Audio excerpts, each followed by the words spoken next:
Àǹtí mi Solape, Sherry, àti jókòó, àti digest ọ̀rọ̀ yín dáadáa, and àti identify ibi tí ogun gbà wọlé. Ìdí tẹ́ ẹ ṣe fi bára yín bí tẹ́ ẹ bára yín. And kí lẹ máa ṣe tẹ́ ẹ máa fi kúrò ńbẹ̀.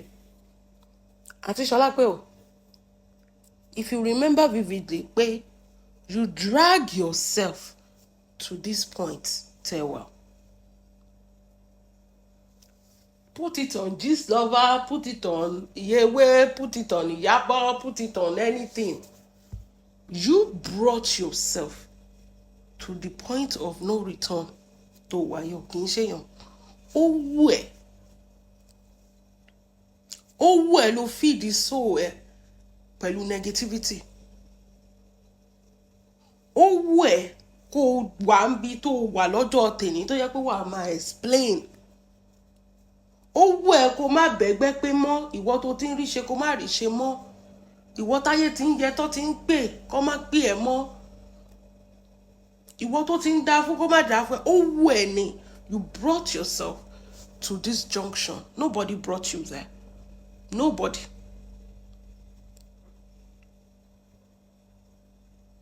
And it's a very, very simple thing that you just need to do to fix ìṣòro tó kó sí ọkàn ara ẹ. Nǹkan kékeré ló ní ìdàtí ṣe. Kì í ṣe nǹkan tó ọ̀rọ̀ ẹ ò gbàdúrà, kì í ṣe àdúrà, kì í ṣe kinní.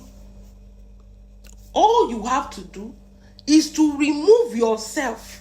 Wípé okay o, kinní mi ò ní ṣe é mọ́, and you are out of it. Is to stop láti máa fi okay, this is this person, I don't have with this person. Remove the person from your life. Èmi àti lágbájá àlejò ṣe, mi ò like ẹ. Then block anything that has to. Ìwọ ló máa block energy ẹ nìyẹn. You cannot stand Iyabo, àbí? Block. Má jọ send anything about Iyabo sí ẹ mọ́. Má wo anything about ẹ tó bá rí báyìí. Ó fi fake account wo kún ìmọ̀dà káàkiri ni. Do not even talk about her, because if you keep doing it, it is going to keep affecting you. Kò sí bó ṣe lè ṣe. Iyabo doesn't need to do anything káyé tó bàjẹ́, because you have already emit that negative energy. Nǹkan tó surround ẹ nìyẹn. Ó rí pé ṣé lásán ló pè ní tí Iyabo go the path tí ìwọ go, because it could have been easier for her pé mo fẹ́ defend ara mi, the world will understand. Pé of course she has to defend herself, she has to stand for herself. Why do you think she ignores you? Because ó understand the kinní kan, frequency àti energy tó wà around ẹ. Frequency àti energy tó gbé sínú, tó gbé sókun àyà ẹ. That is why kò sí bó ṣe explain it to people cannot understand. Wípé okay o, Iyabo èèyàn burúkú ni o, ìkà ni àjẹ́ ní gbogbo ẹ̀. We cannot see that. We can never see that.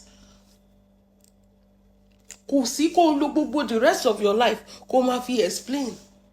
Wọ́n ní ká gúnyán séwé, ká ṣe sépò ẹ̀pà ẹni máa yó ni. Ó lè lo gbogbo orí bó ṣe ń jẹrà, ó lè wo kó lo 500 years. Ó lè kó èrò kúrò lẹ́yìn Iyabo. No that and no peace. Mọ̀ yẹn kó dẹ̀ mọ̀ peace, kó fúnra ẹni peace. Ìwọ kọ́. Ó lè gbé Iyabo ṣubú gbàgbé. Tìjà kan kì í ṣe pé kinní is a fact. Ó bá ìṣèfógún ọdún. If you know you want to, ó sọ kíní kan mo wo show yẹn náà. Tó ní ẹ ṣe rò pé ó wù mí kí n máa wá, I am too busy to be talking like this. No. You put yourself, you drag yourself. Ó jí lọ́jọ́ kan, ó dẹ̀ drag ara ẹ, ó dẹ̀ gbé bẹ́ẹ̀dì, ó gbé chair, ó gbé phone, ó sọ pé ọ̀rọ̀ Iyabo ló fẹ́ máa sọ. You put yourself in that place. Ìwọ náà ló máa drag ara ẹ kò lè easy o, because you already build your life, your business, your marriage, everything that has to do with you around this same person. Even your fan page. So you are not an individual because you are attached to Iyabo's name. Kò sí bó ṣe sọ̀rọ̀ Iyabo, orúkọ ẹ̀ máa tẹ̀lé ni. You don't even know who you are.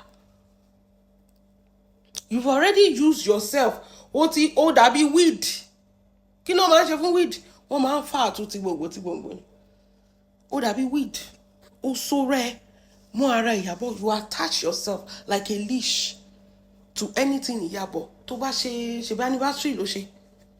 Tó ti sọ pé Iyabo, shame on you, kìnìkan, interview tó ṣe kò dárúkọ ẹ̀ náà.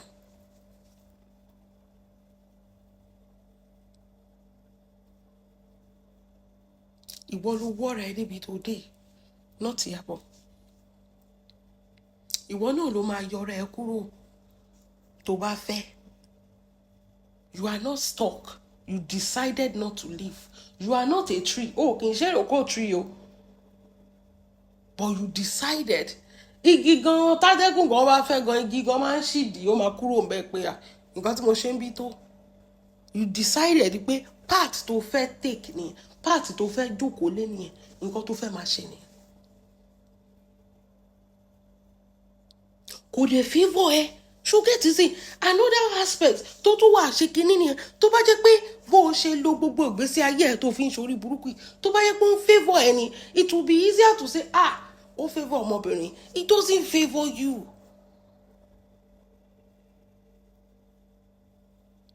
Èèyàn tó ń rò pé ó fẹ́ mú wálẹ̀, òun lo energy tiẹ̀ láti indirectly mọ bí ilé ayé ṣe ń work ni.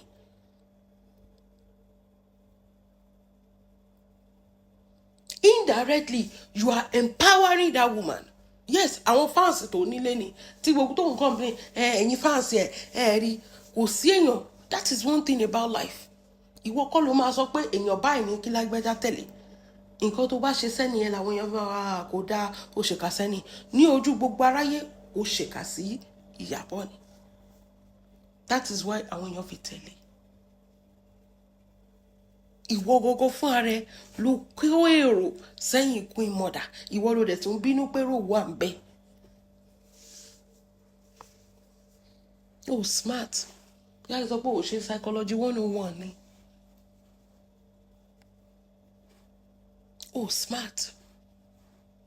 Torí mo ń gbọ́ kan ní tó sọ pé kí náà ń tẹ̀lé Iyabo fún gan? Kí làwọn èèyàn gan ń tẹ̀lé fún gan? Ṣé ó yẹ kán máa tẹ̀lé? Ṣé wọn ò rí gbogbo nǹkan tó ti ṣe? Kí ló ṣe?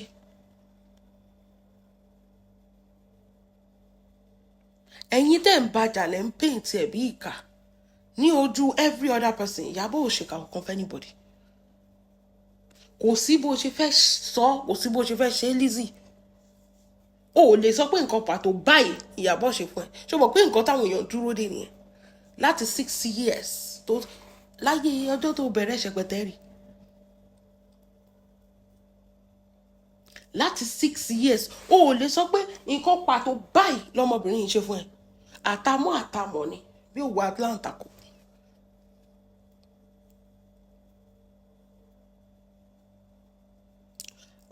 Nǹkan báyìí ni lágbájá ṣe fún mi. Ẹ̀yin èèyàn ṣe ti rí o, mo wà ń bí báyìí. Ó ń gbé an unproven fact. Lizzy, jókòó ro kíní.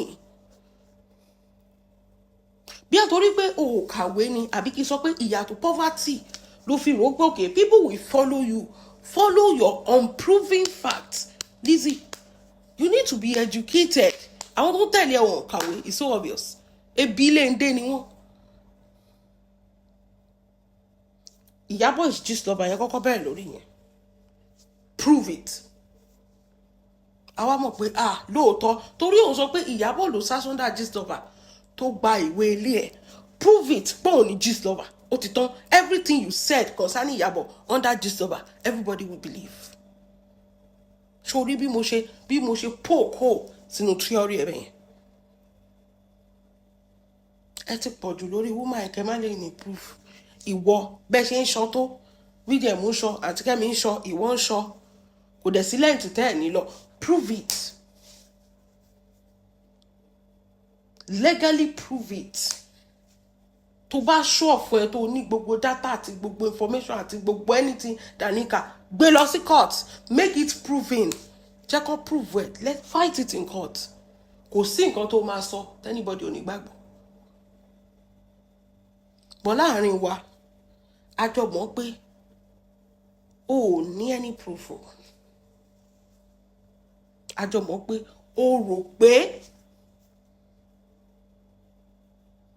and that is not even enough for us to say that, oh, ọmọbìnrin is so funny, because you have said so many things on this live show that ó ti pa irọ́ ti pọ̀ jù o, ó ti múlẹ̀ gan.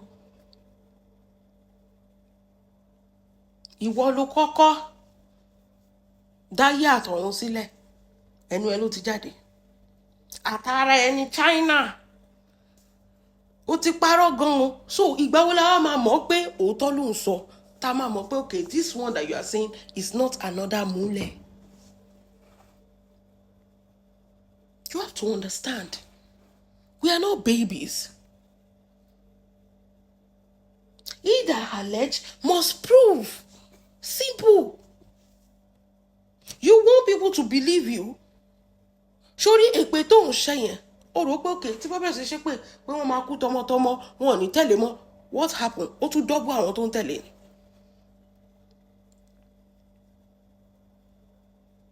Why? Because it's now looking like you are jealous. Tí bá sọ pé àwọn tó ń tẹ̀lé wọn máa kú tọmọtọmọ, wọn máa gbọ́kọ̀ ọmọ wọn sí, mo tún rí the same pattern tí wọn náà lò làwọn warriors náà. Àwọn oníyẹn náà ò lè ṣe show pẹ̀lú sense. Èpè náà ni. Ó jẹ́ kí ayé rí díẹ̀. You drag yourself to the point that you are very weak.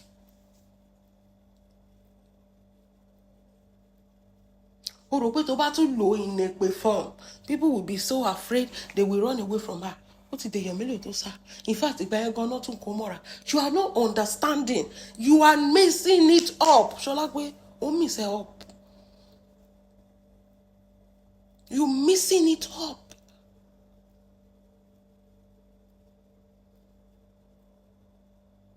Ó tún bẹ̀rẹ̀ sí mú outfit ẹ̀. Ṣe ráṣọ yìí, ẹ wo pọ́ọ̀sì, ẹ wo bàtà, 15,000 náà ń tà ní Ìdúmọ̀tà. Ó tún bẹ̀rẹ̀ sí fi ẹnu, òun fi ń shame ẹ̀, òun broke shame ẹ̀, òun ṣe kíní kan, kò ní ilé, kò ní mọ́tò.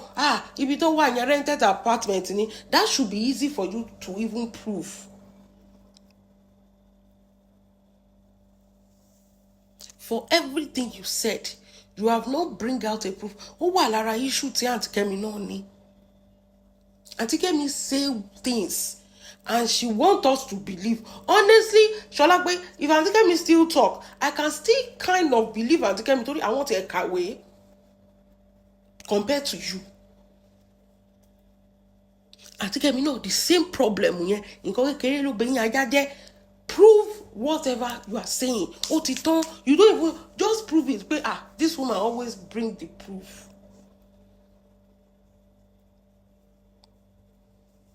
Only pọ́ọ̀sì 15,000 ìyàbọ̀ ẹ̀rà. Ọjọ́ tí o gbé gòsòjú alábìkẹ́kọ̀ọ́ ló lọ ràgọ́ ẹ lọ́dọ̀ mọ́là lórí street. Aṣọ ọrùn ẹ̀yẹn T20 ò sọ pé fake ni. Àìmọye nǹkan tó ti lò tó jẹ́ pé wọ́n ti rí lórí street pé oye báyìí náà ń ta kínní ìṣe bíbí ló ní àtògánú ayé nìyí.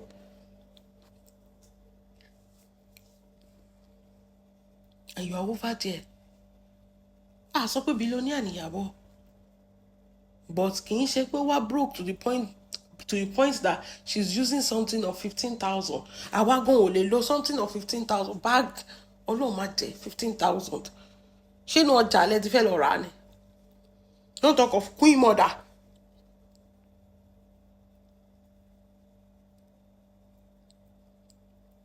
The way you talk, it shows that you are just envious. Nǹkan ẹyọ kan táwọn èèyàn lè deduct nínú ìwọ àti Queen Mother pé ó ń jowó ẹ̀ ni. So kò sí nǹkan tó lè sọ kó máa sọ òótọ́ gan. Wọ́n sì máa sọ pé owó ló ń jẹ ẹ̀ má dànù. Ó ń jowó ẹ̀ nítorí pé she wanted her life. Bam! Ó ti tán. Ṣé orílẹ̀ èdè tó tiẹ̀ ṣọ́ọ̀kì mi? Mi tún mọ reason tí orúkọ Priscilla tó fi jáde. Priscilla ò ṣe wedding, content wedding ló ṣe, ìwọ ló ṣe original wedding. Wọ́n lọ Ìkòyí prison, wọ́n ṣe kinní kan, ìwọ lọ Ìkòyí prison. Ibẹ̀ wọ́n please. báwo ló tún ṣe dé bẹ́yẹn? You fight Iyabo, you cannot win. Now you're fighting her daughter. There's a way ìyá Iyabo, like Iyabo's mother. We call it mental health. Lizzie, what do we call yours? Ọmọ inú ẹ̀, ó mà lè bí ọmọ yẹn. Ó jowú ìyá títí ó tún jowú ọmọ. Wàhálà ti wà o.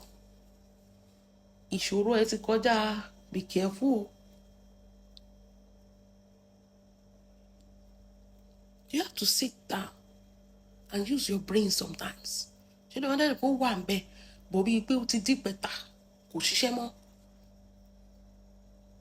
You have to make sure, you have to understand that this is my image, my brand, How will somebody see me comparing myself with a child?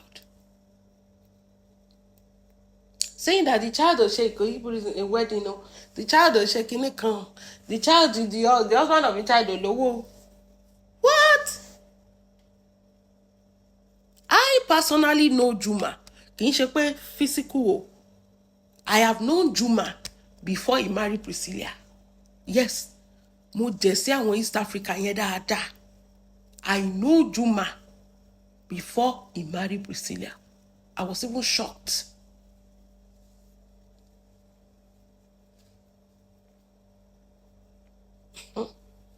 Oshiyan, number one, Oshile Ayewa.